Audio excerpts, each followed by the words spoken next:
So, all right, I'm gonna let you live on this. Let's move on to hot take number 2. Oh. You said some crazy shit, bro. Oh no, Mo backed me up on this one. Take Care isn't a classic. Oh yeah, it's not. It's not a classic. Have y'all listened to it? Listen. The cultural component is there, but the music sure ain't. That's all. Right. The music hasn't stood the test of time. It has not aged well. It has not aged well. If anything, if I had to pick a Drake classic, it's Nothing Was the Same for me. Nothing was really. Wow. Yeah, that one really has stood the test of time. The presentation, the records. You're reading This Is Too Late is also a classic. I think that is the album that really cemented Drake as, Drake. It's a classic to you and not Take Care? I don't know, y'all. Like, when I'm sitting here, bro. I'm going to pull up this album just in case y'all forgot. Just in case y'all forgot what's on this, John. Like, we're talking. Hold on. Let me make this clear before I do. Go ahead. Not a classic doesn't mean that it's not good. It is a good album, but it's just not a classic. And I think. Hold on. This is not a conversation about good. This is a conversation about great and above. It's a great album. I'll give it a. Okay. So I'm gonna just start with a B-side. Okay. Are you telling me that records like The Ride are not phenomenal? Oh my God. It doesn't warrant classic status though. Like it. Oh, man.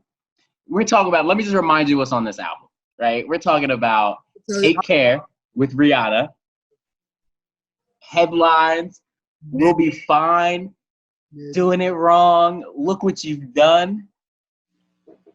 These are phenomenal records. We got 20 records on this song. Marvin's Room. You guys don't think this is warranted to be a classic album of Drake's? Nah, those songs just don't stand. I think it was his most important album, but I don't think it was his best, and I don't think it's a classic. Like every artist has an album that cemented them, and this is that album for him. But I don't think it's his magnum opus. What's it called? Magnum opus. So you don't think he's ever gonna have one?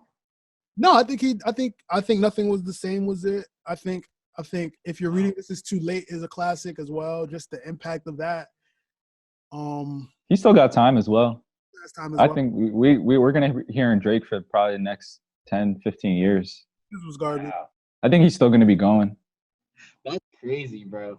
I don't know, man. I just feel like it's one of those albums for me. Like, there's so many records in here that have been so important to like moments in my life where like I feel like that's what a classic album is for me. Like, if you could throw in an album and it just puts you back where you were the first time you heard it, there's been so much meaning built up behind these records.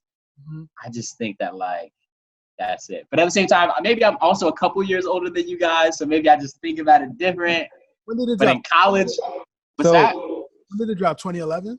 2011. I was a sophomore in high school. All right, so that might be different because I was in college when this John dropped. No, but like a lot of people in high school get on me about it. Like, oh, you don't think it's a classic? And I'm just like, like it's a great album. It's just like I wouldn't listen to it today. I wouldn't listen to it. Like when I listened to it the first time, it was great. It spoke to me, teenage emotions. I was sad about a girl once, I guess, but like, stop it. Stop All it. Right. Now you're getting a little wild, bro. Right. I'm about to say, because as much Twitter beef I be seeing on my timeline coming from She. He said I was in love with a Drake album. I was sad once. It is a great album. All right. Let me ask you something. What was more impactful, Take Care or Man on the Moon? Definitely Man on the Moon. Yeah, I gotta give you Man on the Moon too. The Man on the Moon also because of just what that meant for me as a young boy at that time. But honestly, like I would if Man on the Moon was top tier, Take Care for me is just one tier below that. Like, question. I'm a Cudi stan though. Question.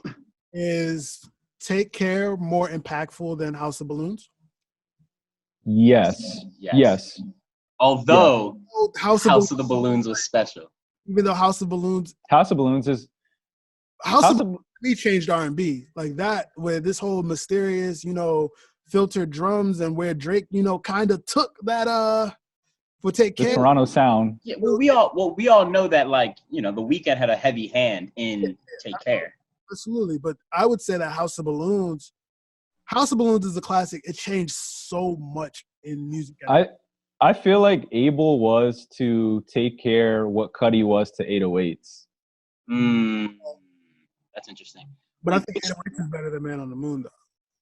Say it again. I think 808s is better than Man on the Moon, personally. Wait, that's tough. That's a tough question. But which dropped first? One. Did Take Care drop first, or did House of Balloons drop first? House of Balloons. House of Balloons came out 2010. 2010, right before. Okay.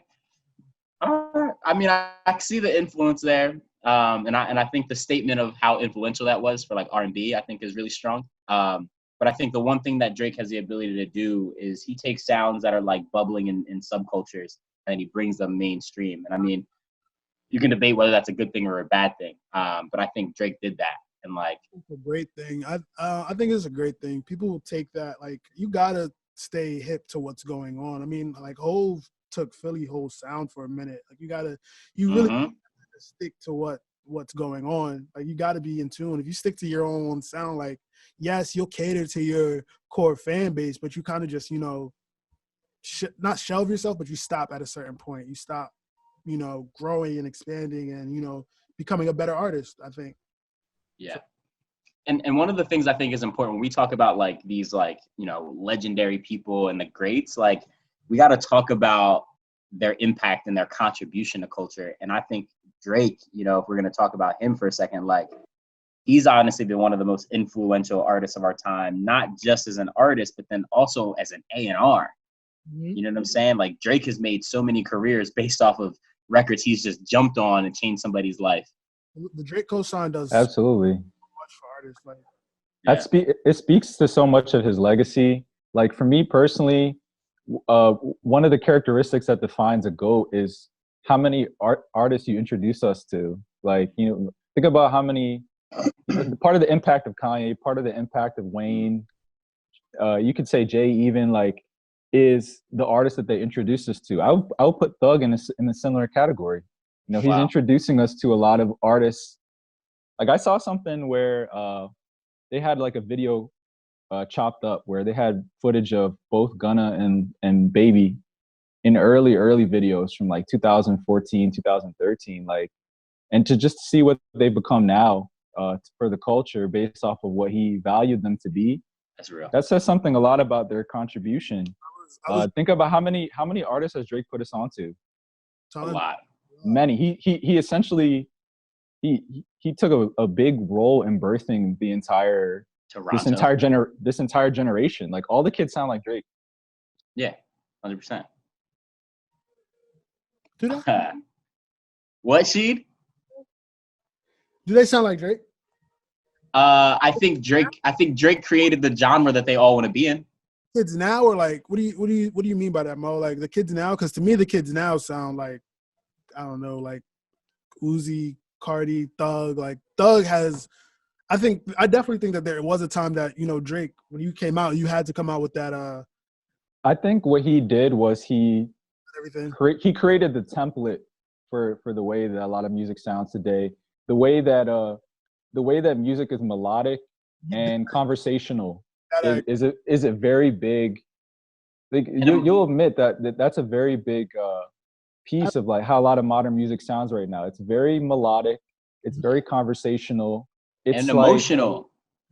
Exactly, emotional. Niggas was not rapping about their emotions pre-Drake for real. That's true. Right. Not on the high level. Not like that. No, we used to laugh at Ja Rule for doing what Drake is doing. That's for what Drake's doing. That's absolutely. That's a fact. LL Cool J used to get ripped for having sensitive rap songs. Now, when you not who did it first, it's who did it right, though. Now, when you say that, though, when you say that Drake has provided that, where do you give Ye credit in that situation, though? Because 808s happened before that, and it took a minute for people to catch up to 808s. Me being a Ye fan, I'm like, yo, no, it's fire, it's classic. But to the masses, I think Drake had to happen for people to appreciate what 808s was. So. I think that's a good point. But I think the way Ye did it was he brought everyone over to his bag and said, yo, we're in this 808s bag right now, right? And I think he did that again with Yeezus, right? And it was super punk. And he brought us all the way into his world. I think Drake did the opposite, where he was like I'm bringing this shit to front of center, and y'all are just going to fuck with it because this is now the new norm. I think there's a slight difference there, right? Like Kanye took the artsy approach. Drake took the kind of like, I don't know, I don't want to call it like this like super corporate-y approach, but he kind of just was like, yo, sorry, I'm creating the new mainstream. Okay. But that's something I miss about the Ye era. The fact that it was a cultural shift every time this man dropped a new song for a project. You know what I'm